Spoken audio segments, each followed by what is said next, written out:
Welcome to Moments with Marianne. This is your host, Marianne Pastana. We're here today with special guest, Sagar Constantin, who's here to share with us her new book, Be Your Own Rock, the proven way to strengthen your mind and build the power to overcome anything. So, do you find that you have difficulty navigating life's challenges without feeling overwhelmed?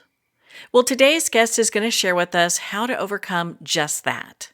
So, Saga Constantin is a best-selling Scandinavian author, recognized teacher, and international speaker with over 24 years of experience.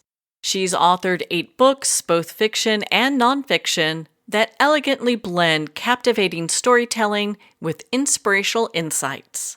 Saga has a remarkable ability to simplify complex psychological theories and tools, making them accessible and practical for personal and professional growth. As an expert in personal development, change management, emotional intelligence, and high-performance teams, Saga trains thousands of individuals worldwide each year, including leaders and employees from top organizations such as Lego, Total Energies, Vestas, and governments. Her passion and contagious energy engages audiences, providing them with actionable tools and insights that can be immediately applied to everyday life. So welcome to the show, Saga Constantin. Thank you so much. It's wonderful to be here with you. Oh my goodness, what an honor it is to have you here and to talk about this book. So what inspired you to write this? Well, I used to work in television, and it wasn't always that easy. I had a lot of resistance, and there was a lot of big egos. And I discovered, that many people struggle with finding their way in life, and also struggling with get to knowing themselves. And so did I.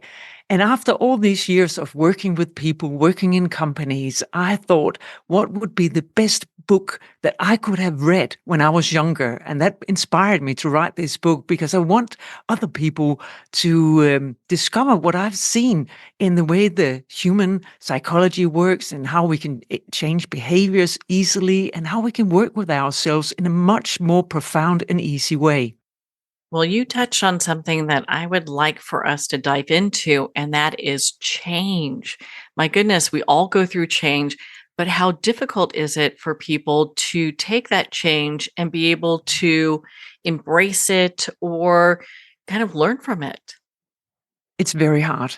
And the reason I discover is that we struggle not just with the change, because what I usually say is that the simple change we can usually manage. We can move houses, we can find a new job, we can get divorced, or we can move in with someone. We will manage. Some changes can be difficult and also very hard, but we will get through it. But what is the most challenging thing is the emotions. And that is where we forget to actually look. The emotions are what makes us struggle, fight, that makes us upset, and not go through with the changes. So the emotions are so important to get to know what is it that actually holds me back. And one of the emotions that I usually tend to ask people to look at is the fear. And even more important, the unconscious fear, because a lot of us can say, well, I'm a little bit afraid, what if I don't like my new house? Or what if there's a lot of noise if we move? Or what if I can't find a job? Or if I get divorced, what if I can't find another person that I would love in this life? But, the unconscious fear is much deeper, and that lies in the unconscious. And when we bring that up to light, we actually get a real choice. Until then, we are stuck at wherever we are in our lives, and we cannot make a change. And another thing I would also like to address is that usually we don't make a change until the fear of the change is less than the pain that we are in right now. Okay, so that one I felt. I felt that because how often do we know we need to change, there are things going on. What do you think really stops people from embracing change? Well, I think it's easier not to be honest with you. It's easier to just continue your life as it is and not look at what is important, what is happening inside of you, because many people think that they will see a monster or it's too dangerous or they can't cope with it, but it's not true. And it's still there. It doesn't matter if you look at it or not, it's there. So you might as well look at whatever is happening inside of you and face it, because it's not as hard as you think. And the sooner you do it, the easier it will be, and the sooner you'll get through it as well. But the brain is lazy, Mariana. It is so lazy. And if that our brains can actually convince us not to do anything. Doesn't matter if we are in pain or we're struggling. If it can convince us not to do anything, the lazy brain is happy. So we really have to step up and understand how the brain is actually functioning. And that is one of the things that I share in my book in such a simple way that everybody can understand it and begin to take the necessary steps to a better life where they thrive and they're happy and actually fulfill their dreams. Now, have you gone through significant changes? Because I know, my goodness, you have such an amazing background and career. I mean, you're employed at Channel 2 in Denmark as a director of a station. And I think a lot of times when people see the outside life, they think, oh, that person's doing great. They have no challenges. Oh, I have had many challenges. Otherwise, I wouldn't be able to write a book like this. I actually believe that for me, the more challenges I have had, the easier it is for me to help and support other people. Because in that way, I can actually address the issues, I can put them into words, and I can bring a solution on how to deal with it. I've had so many issues in my life, you wouldn't believe it. I think somehow in my life I've been attracting, challenging challenges because of that I needed to learn from it. I've been married 3 times and divorced, and one of my partner was a psychopath, and I had to deal with that. And I also moved houses 24 times in Denmark, and then I lived in Australia 3 times, and in London, UK as well. So I actually been challenged quite a lot in my life, both not just with moving, but also on the personal side, changing careers and things like that. Hasn't always been easy, but I'm grateful for all the things that challenged me in life, because I learned from all of it, and now I can pass on some of that very, very important lessons and also tools. So, your book talks about us being our own rock. So, can you define what that means and how we can be that in our everyday lives? Well, when you're your own rock, you rely on yourself, and I think that's all we got when we boil it down. Being your own rock means that you trust yourself. You know what your values are. You know what your survival mechanisms are. You have a choice in every single moment to choose what is best for you, but you do it with consciousness. So you're not just walking in the dark hoping for the best. You actually very conscious, very alert, and you are in the present. So being your own rock really means standing up for yourself, setting healthy boundaries, and you are true to yourself. And I believe that we should all be that, but it is a journey to get there. And it's like, peeling an onion. You peel off layers, and in the end, you get to the essence, the pure you, and then you are your own rock. Well, thank you for taking the time to dive into that. Now, earlier you mentioned fear, and I know change brings about a lot of fear for a lot of people. So, how do we confront that fear and move forward? Well, I think a lot of people try not to confront the fear. And I think with any emotion, it's much better to kind of hold it up in front of you and look at it and greet it as an old friend saying, "Oh, hi, fear. What do you want from me today?" So you look at the fear and you ask yourself, what is it in this situation that I'm afraid of? When we bring everything down to the essence, there's fear and there's trust. You can only choose between those two. So in every situation, you can ask yourself, do I choose fear or do I choose trust? And if you choose fear, that's fine. Just do it consciously, but look at the fear and ask the fear, what is it you want from me? What do you want me to do? How do you want me to feel? And then ask the trust. If I choose trust, then what am I going to do then? So you have these two poles inside of you, and you can choose either one of them. As long as we choose fear, it needs to be conscious. Otherwise, we often regret it. When it's unconscious, fear, we regret our decisions. Then when we choose trust, we usually never regret it because we have trust in our hearts. And of course, I'm always preferring to choose trust, but it's not always possible. So it's not bad to choose fear, and it's not just good to choose trust. You have to choose what is right to you. But looking at the fear is really just addressing the situation. You can actually imagine the fear is like a balloon that just gets bigger and bigger and bigger.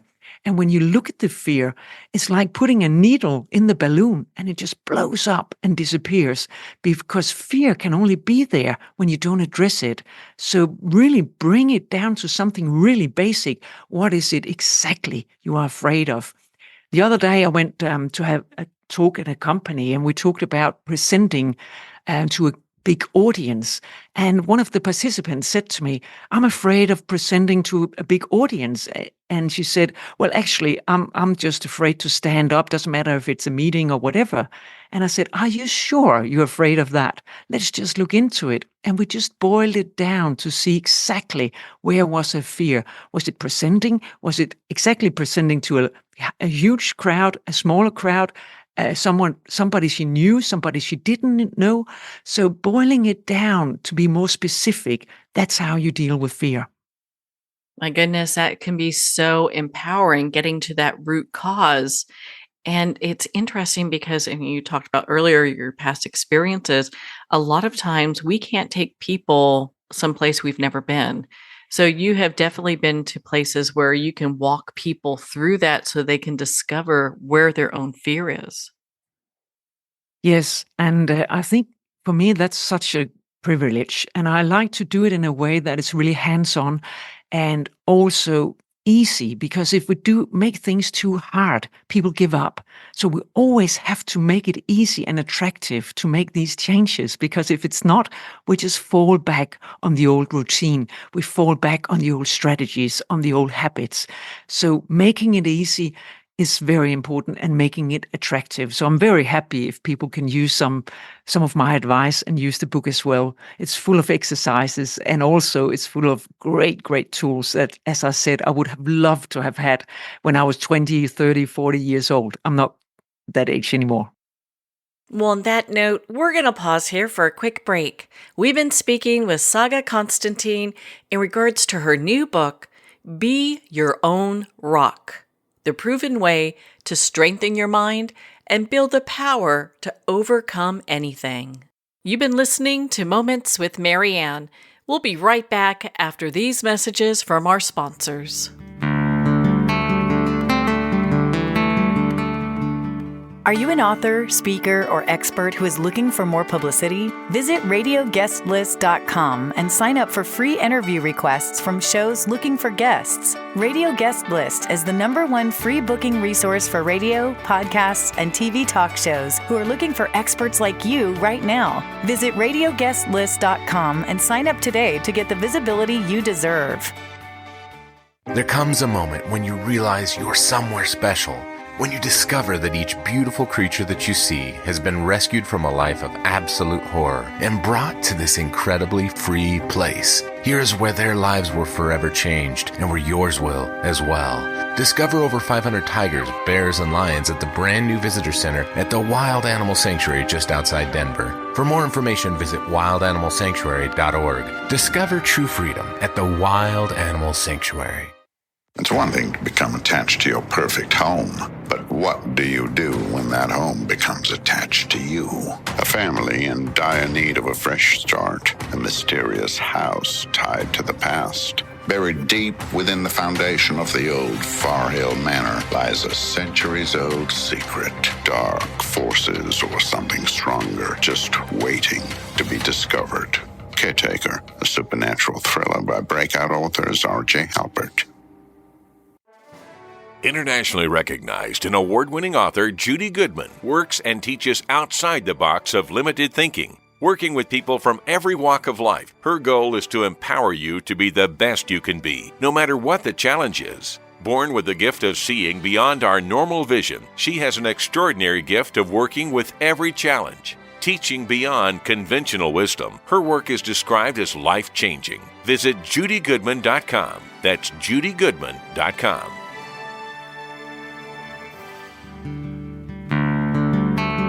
I'd like to thank Jason Eastwood at Guitarfulness for sharing his inspiring music and talent with us. His music is known worldwide for cultivating atmospheres of harmony, inner peace, and clarity. Visit Jason's website at guitarfulness.com. Join his newsletter, be part of his community, and download his music. Welcome back to Moments with Mary Ann. We're here today with special guest, Sagar Constantin, who's sharing with us her new book, Be Your Own Rock, the proven way to strengthen your mind and build the power to overcome anything. So do you have a story you can share with us about how you've helped people? I know you've shared one recently, but how you've helped people come to this place where they can be their own rock. There was one woman who attended one of my courses, and she had an illness that she kind of, knew would actually be a problem for her because her doctor said to her that she couldn't really continue working. And she said, well, I know exactly what to do to actually make me feel better, but I'm not doing it. And I said to her, listen, I'll share with you how you actually change your habits. So she had to start exercising and she had to start eating more healthy. And she said, well, every time she did it, she just fell back on her old habits. And, she said, I have read all the books, I have done all the exercises, but I keep falling back on my old habits. So I said to her, listen, what you have to do is you have to break it down and keep reminding yourself of how the brain works. And I shared with you how the brain works in order to make changes. And she went home. I didn't hear from her for a long time. A year later, she actually attended another session of mine. And she came up to me and I couldn't recognize her. And she kind of went, hi, do you know me? Do you recognize me? And I said, no, I'm not sure who you are. And she said, well, I attended one of your courses a year ago and you gave me some advice on how to change habits so I would actually feel better, lose weight and change my eating habits and in that way kind of reduce my illness. And she said, I'm hardly ill anymore. The illness is nearly gone because what I did, I went home and made a plan exactly as you said. And I started to take myself seriously and take responsibility. I made it easy. I made it attractive. And then after that, first I lost all the kilos that I needed to and I began to exercise. And here I am. She said, I'm relying on myself. I'm honest to myself. And I feel so much better. And now I can continue my job. I can be with my grandchildren and I'm enjoying life. I can do everything I want to because the illness is not actually that, it's not that present anymore. So it kind of lowered in her body, which was absolutely amazing. That is so exciting to get to that point and to see that feedback after a year. My goodness. I mean, it really made an impact in her life. It changed her life forever. And every time I see her, I go to that company quite a lot. She comes up to me and she said, I'm just so grateful. I mean, it just changed her life. And it wasn't big things. It's the awareness on what to do. That's what really makes a change. When you see the light and you can see, oh, this is what I have to do, because we keep on doing the same things. And then, for example, if people want to lose weight, well, we go on a diet for like 2 or 3 months, and then we fall back in our old eating habits instead of holding on. But it's very, very hard for the brain to hold on because there can be so much resistance and also fear, as we talked about. So in your book, you talk about stepping out of the comfort zone. And the story you just mentioned, I think, kind of feeds into that a little bit. So why would our listeners do that? And how can they do that in small ways? Well, we usually, when we're in our comfort zone, we just do as we know. And the reason I would suggest that we begin to step out of the comfort zone is because we kind of evolve as human beings and we kind of take small risks and find out we can actually do more, we can do better, we can actually improve our lives. And when you step out of the comfort zone, you kind of challenge yourself to improve your life and actually go towards your dreams and build the life you're longing for. Because a lot of the times of course, we look at social media and we think, wow, everybody is just happy, but we can do small things ourselves. It doesn't have to be big things. And we don't have to aim for the perfect life, but aim for being happy. And that we can improve every single day. One small thing is to be aware of your first thought when you wake up in the morning. What is your first thought? I experienced some years ago, I kind of began to feel fed up when I woke up in the morning. Even though I love my job, I was like, oh, I'm going to this and this company. Oh, I have to drive all this way. And then I just began practicing my first thought because I loved it when I was there. So I said to myself, I'm looking forward to go to this and this company. That was the first thing I said in the morning. So in the evening, you decide, what are you looking forward to in the morning? And that will be the first thing that comes up in your head. And then you can build on that for the rest of the day. That is just a small thing you can actually do to step out of your comfort zone and improve your life. Just be aware of your thinking and how you actually make your thoughts define your day and your emotions define your happiness. So really the small things to challenge yourself every single day, because the brain will actually grow with it and keep working the best way. So, how does Be Your Own Rock guide readers and our listeners to reclaim their narrative and take control of their personal power and their transformation? It does it step by step. First, there's an introduction to what does it mean to be your own rock, and understanding all these different mechanisms in the brain and our survival mechanisms, and how the brain is actually it persists of 3 different very important parts that you need to know of. And then there's a lot of tools in the books and exercises. And with the book, actually, there's also a free download workbook for 52 pages. So when you work your way through the book and do the exercises, if you wish, you will actually get the awareness of how to begin being your own rock. So many, many different tools, values, survival mechanisms, the brain, small tools and big tools. There's something for everybody to learn. Doesn't matter what your background is, doesn't matter what your age is. There's so much insight in this book that is hands-on and easy to begin to use and understand. In your book, you touch what I feel is like a very hot topic, and that's emotional intelligence. I'd love for you to dive into that for our listeners and how we can use this to be our own rock. Emotional intelligence is really one of my favorite subjects to touch on. So thank you for asking that. For me, it means becoming aware of your emotions. So you're not identified with your emotions, you observe them instead. And that's a tough one, but we can all learn that. When you're identified with your emotions, you believe that the whole emotion is your truth. So you're actually viewing the world through that emotion. Let's say I'm angry, then the whole world is actually colored by my anger. So my whole body language, what I'm saying, what I'm doing, is actually colored by my anger. But if I become emotional intelligent, I can actually take my anger, put it aside. I can still feel it in my body, but I put it next to me. And now I'm not communicating through the anger.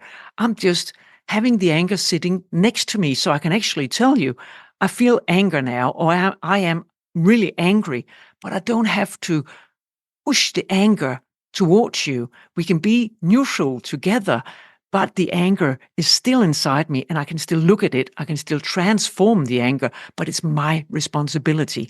So when you become emotional intelligent, you actually know how to deal with your emotion. You know how to contain and embrace your emotions, and you become friends with all your emotions. Many people are not friends with their emotions. It's like having enemies running around inside of you, running your whole show. And emotions are much faster than our thoughts and our behavior. So usually emotions comes first. On top of that come thoughts, and on top of that comes our behavior. So if you don't know what emotions are inside of you, you don't know what you're thinking. is actually based on, and your behavior as well. So becoming more emotional intelligence for me is very important. So we know our emotions, we know that inner driver that is there all the time, but we can also embrace all of the emotions that human beings have. We have 7 basic emotions, so it's not that much. And of course, there are more emotions than that. But the 7 basic emotions are really important to be able to embrace, because otherwise they will just take off with you and you can't be sure what they make you do, because emotions are really, really powerful. It seems that it's really easy for people to pivot into anger. So being in a place where we can be more in control of our emotions and really start asking questions, I think what a gift that is. It is a huge gift. You can look at the whole world at the moment, how much anger there is. And if people could just breathe a little bit more into the anger instead of pushing it out to other people, or blaming other people and fighting with this anger, the world would really be a different place if we took responsibility for our anger. And also, what is important with emotions is if you shut down your emotions, you cannot just choose to shut down one emotion, you'd shut them all down. So you also shut down happiness. If you shut down anger, you shut down happiness, you shut down everything. And then, without emotions, we could just as easily be robots. So it's the emotions that makes us human beings. The emotions are actually the driver for personal development. So the emotions are so important for us to feel happy. And also another thing, the emotions make us able to connect with other people and make healthy relationships. And if we aren't in a healthy relationship with friends or family, colleagues, we feel isolated and then we get sad and depressed. So there's so many very important things to say about emotions. What are some of the key points you would like our readers and our listeners to take away from your book, Be Your Own Rock? I would love people to take away that we all have a choice in every single moment. And it's up to us what we choose. But when we choose it with awareness, we also gain the freedom to do what is best for us. So really that it doesn't matter how old you are, it doesn't matter what your situation is, there's always hope. And if you take responsibility and go through the change, the challenge, or the difficult situation and learn from it, you will become stronger. Well, Saga, where can our listeners connect with you and be part of your community and learn more about your work? They're so welcome to connect with me on Instagram, Sagar Constantin Author, or Facebook, it's again Sagar Constantin Author. They can also look at my website, sagarconstantin.com, or LinkedIn, where it's also Sagar Constantin. Well, Saga, thank you so much for taking the time to be on the show with us here today. Thank you so much for having me. It's been such a pleasure. Well, thank you, Saga. It has been such an honor to spend this time with you and to talk about your new book, Be Your Own Rock, the proven way to strengthen your mind and build the power to overcome anything. Make sure to visit Saga's website at sagaconstantin.com. That's spelled SAGARCONSTANIN.com. There you can learn about her book and work, Be Your Own Rock, as well as the highly sought-after fiction series, the In-Between series. Her novels, The Life, The Ring, and The Hope are available on her website, and there you can find more information on why people don't want to put these books down. Well, we're at the end of our time today. I'd like to thank everyone for tuning in. You've been listening to Moments with Mary Ann, where we make every moment count.